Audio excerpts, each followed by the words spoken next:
Good morning students, how are you? This is Harish Kumar, your economics teacher, and today we will discuss about our next topic of human resource lesson. So हमारा आज का topic है unemployment. Unemployment क्या होता है, तो हम इसमें फाइंड आउट करेंगे what is unemployment, what are the types of unemployment and what are the causes of unemployment. इन तीनों ही चीज़ों को आज की क्लास में हम करेंगे, तो बारी बारी से एक बार इनको हम देख लेते हैं।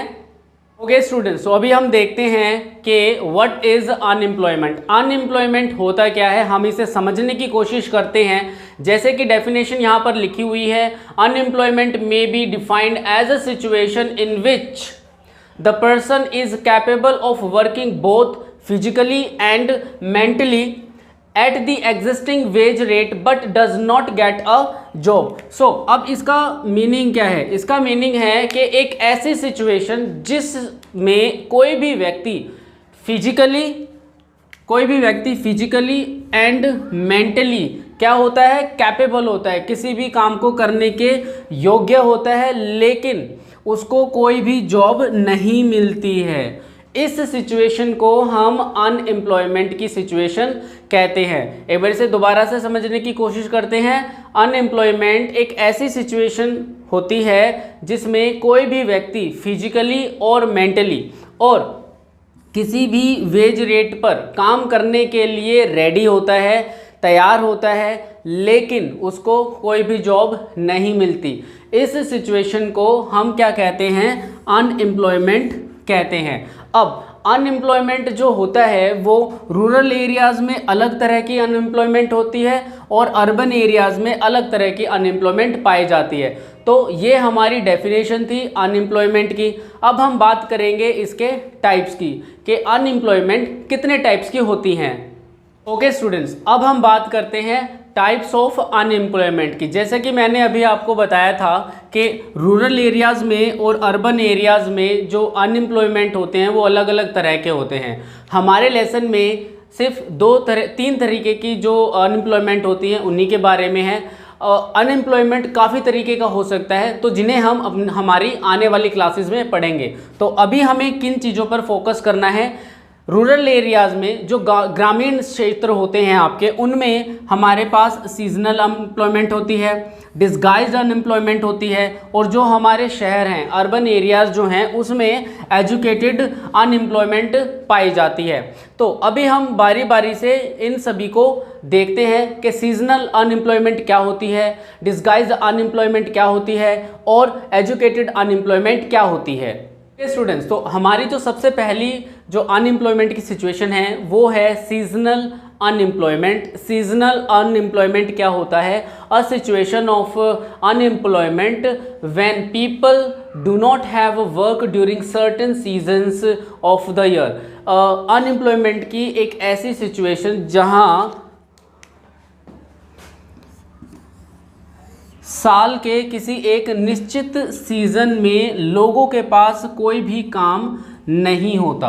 साल के एक निश्चित सीज़न में कोई भी काम नहीं होता है लोगों के पास, उस सिचुएशन को हम कहते हैं सीजनल अनएम्प्लॉयमेंट। जैसे एक सीज़न में कोई भी व्यक्ति जो होते हैं, जो उनका कुछ अलग अलग काम होता है जिसकी वजह से वो अनएम्प्लॉयड होते हैं। इसके कुछ एग्जांपल हैं, जैसे एग्रीकल्चर। जो किसान खेती करते हैं तो उनके पास साल के कुछ ही दिन ऐसे होते हैं जिनमें उनके पास काम नहीं होता। कुछ फसलें ऐसी होती हैं जो गर्मियों में होती हैं, जो सर्दियों में होती हैं या फिर ऑटम में होती हैं। तो बाकी सीज़न में वो क्या होते हैं, खाली बैठे रहते हैं, उनके पास कोई काम नहीं होता। ओके, इसी तरीके से हम बात करते हैं नेक्स्ट की आइस फैक्ट्रीज़।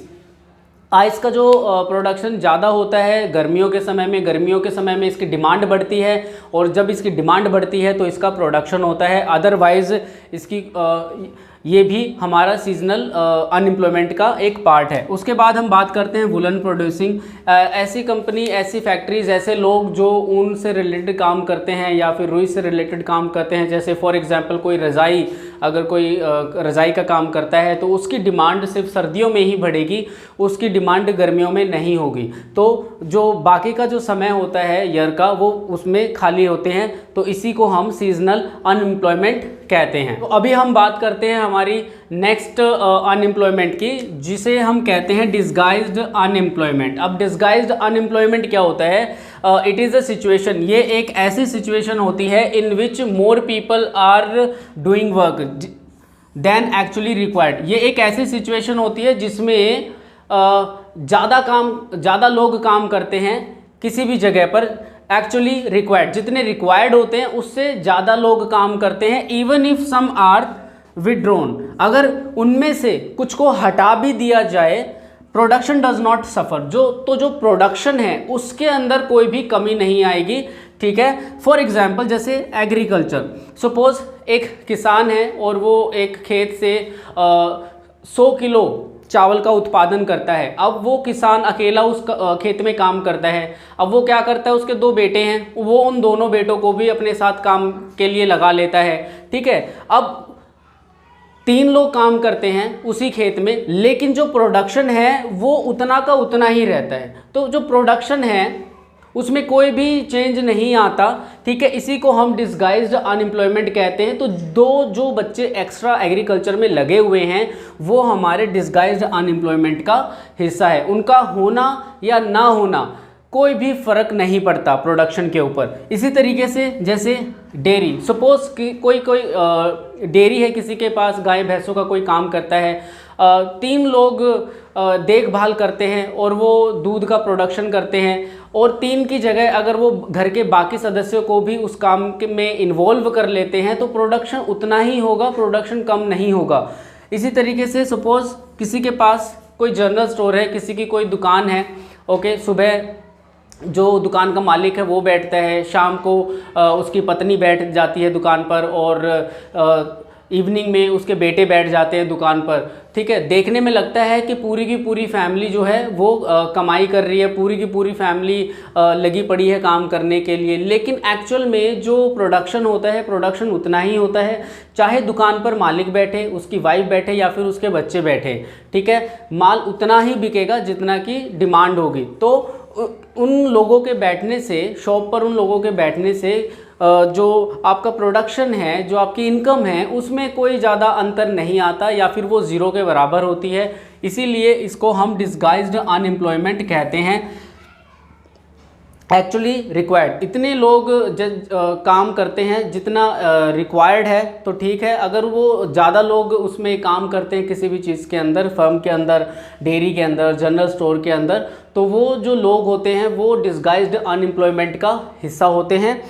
ठीक है, सो जो हमारा लास्ट टाइप है अनएम्प्लॉयमेंट का, उसे कहते हैं एजुकेटेड अनएम्प्लॉयमेंट। ठीक है, एजुकेटेड अनएम्प्लॉयमेंट क्या होता है? Educated unemployment is when a person is educated, जब कोई भी व्यक्ति एजुकेटेड होता है, पढ़ा लिखा होता है, and is not able to find a suitable job for himself, और वो अपने लिए एक सूटेबल नौकरी नहीं ढूंढ पाता है, उस सिचुएशन को हम कहते हैं एजुकेटेड अनएम्प्लॉयमेंट। अब एजुकेटेड अनएम्प्लॉयमेंट जो होता है उसके कुछ एग्जांपल्स हैं, उसके कुछ कारण हैं। For example limited job opportunities. आजकल क्या है, जो जॉब अपॉर्चुनिटीज़ होती हैं वो बहुत ही ज़्यादा लिमिटेड होती हैं। सपोज़ किसी कंपनी में 5 वैकेंसी निकलती हैं तो उन 5 वैकेंसीज़ के लिए 100 लोग अप्लाई करते हैं, तो 95 जो लोग होते हैं एलिजिबल तो होते हैं लेकिन उनको जॉब मिल नहीं पाती है, सिर्फ 5 को ही मिल पाती है क्योंकि लिमिटेड जॉब अपॉर्चुनिटीज़ हैं। और दूसरा होता है लिमिटेड कंपनीज़, जो कंपनियां हैं, जो उद्योग हैं, इंडस्ट्रीज़ हैं, वो भी लिमिटेड हैं। और अगर ये चीज़ें लिमिटेड हैं तो इनके अंदर लिमिटेड ही लोगों की ज़रूरत होती है, जिसके लिए जो बेरोज़गारी है वो बहुत ही ज़्यादा बढ़ जाती है। ओके, तो ये हमारा जो था लास्ट पार्ट था टाइप ऑफ अनएम्प्लॉयमेंट। स्टूडेंट्स, अब हम बात करते हैं कॉजेज़ ऑफ अनएम्प्लॉयमेंट की। अनएम्प्लॉयमेंट के क्या क्या कारण हैं? सबसे पहला इसका जो मेन कारण है वो है स्लो इकोनॉमिक ग्रोथ। भारत जैसा देश जिसकी इकोनॉमी बहुत ही ज़्यादा स्लो है, उसमें अनएम्प्लॉयमेंट की सिचुएशन बहुत ही ज़्यादा नॉर्मल है, क्योंकि इकोनॉमी की ग्रोथ नहीं होती है, जिसकी वजह से जो लोग हैं, ह्यूमन रिसोर्स जो है उनकी डिमांड नहीं होती, जिसकी वजह से लोग अनएम्प्लॉयड रह जाते हैं। दूसरा जो कारण है वो है इंक्रीज़ इन पॉपुलेशन। पॉपुलेशन इतनी संख्या से इतनी तेज़ी से बढ़ रही है जिसकी वजह से जो लोग हैं उनकी संख्या बहुत ही ज़्यादा है और जो कुछ भी एम्प्लॉयमेंट अपॉर्चुनिटीज़ मिलती हैं उस पर बहुत ही ज़्यादा कंपटीशन हो गया है। Now next is इनएडिक्वेट employment planning. Okay, ये जो हमारा तीसरा कारण है, इसमें क्या होता है, इसमें सरकार जो है एम्प्लॉयमेंट की जो प्लानिंग तैयार करती है वो ठीक तरीके से तैयार नहीं करती है, जिसकी वजह से वो समय समय पर जो जॉब की जो अपॉर्चुनिटीज़ होती हैं उनको प्रोवाइड नहीं करा पाती है, जिसकी वजह से अनएम्प्लॉयमेंट की समस्या बढ़ती है। फोर्थ जो हमारा कारण है वो है डिफेक्टिव एजुकेशन सिस्टम। हमारा जो एजुकेशन सिस्टम है वो थियोरेटिकली ज़्यादा है, उसमें हम थियोरेटिकली ज़्यादा काम करते हैं ना कि प्रैक्टिकल। हमारा जो प्रैक्टिकल वर्क है वो बहुत ही ज़्यादा कम होता है, जिसकी वजह से लोगों के अंदर स्किल्स डेवलप नहीं हो पाती हैं और वो अनएम्प्लॉयड हो जाते हैं। उसके बाद डिफेक्टिव सोशल सिस्टम। हमारा जो समाज है उसमें ज़्यादातर लोग अनपढ़ हैं और ज़्यादातर लोग जो हैं सुपरस्टिशियस हैं, अंधविश्वासी हैं। तो जो जैसे हमारे फॉर एग्जांपल हमारा जो फैमिली प्लानिंग है उसको वो एक्सेप्ट नहीं कर पाते कि भाई हमें फैमिली को भी प्लान करना चाहिए, जिसकी वजह से क्या होती है, जनसंख्या बढ़ जाती है। जनसंख्या बढ़ने के कारण फिर से वही सारी समस्याएं स्टार्ट हो जाती हैं और अनएम्प्लॉयमेंट जो है वो बढ़ जाता है। तो ये हमारी 5 कॉजेज़ हैं अनएम्प्लॉयमेंट के, और अनएम्प्लॉयमेंट के टाइप्स हम पहले से ही कर चुके हैं। हमारे जो टाइप्स हैं आज जो हमने करे हैं क्लास के अंदर, सीजनल अनएम्प्लॉयमेंट होता है, दूसरा जो है आपका डिस्गाइज्ड अनएम्प्लॉयमेंट है, और जो तीसरा है वो है एजुकेटेड अनएम्प्लॉयमेंट, और ये उसके कॉजेज़ हैं। सो आई होप सो आप लोगों को ये लेसन अच्छे तरीके से समझ में आया होगा। आपको इसकी प्रैक्टिस करनी है। अभी मैं इसका आपको होमवर्क देता हूँ। स्टूडेंट्स, अब हम बात करते हैं आपके होमवर्क की। तो जैसा कि यहाँ पे लिखा हुआ है, ये एक प्रैक्टिकल टास्क है। तो होमवर्क क्या है, find out 6 people in your area who belong to each type of unemployment category. तो आपको क्या करना है, अपने एरिया में ऐसे 6 लोगों को ढूंढना है जो इन एम्प्लॉयमेंट का हिस्सा है। जो आज हमने एम्प्लॉयमेंट के seasonal unemployment, disguised unemployment and educated unemployment, तो आपको ऐसे 6 लोगों को ढूंढना है और उनके बारे में आपको अपनी नोटबुक के अंदर लिखना है। This is your practical task. उसके बाद find out 3 veg by which you can save your self from unemployment situation. आपको ऐसे 3 तरीके ढूंढने हैं जिसकी वजह से आप अनएम्प्लॉयमेंट की सिचुएशन से अपने आप को बचा सकते हो। तो ये ऑलमोस्ट दोनों ही जो क्वेश्चंस हैं ये आपके प्रैक्टिकल टास्क हैं, तो आप इनको कीजिए, उसके बाद मैं इनको चेक करूंगा। सो आई होप सो आज का लेसन आप लोगों को अच्छे तरीके से समझ में आया होगा। अब हम हमारी नेक्स्ट क्लास में मिलेंगे न्यू टॉपिक के साथ। तब तक के लिए आपको इसको अच्छे तरीके से पढ़ना है। Thank you so much and have a nice day to all of you.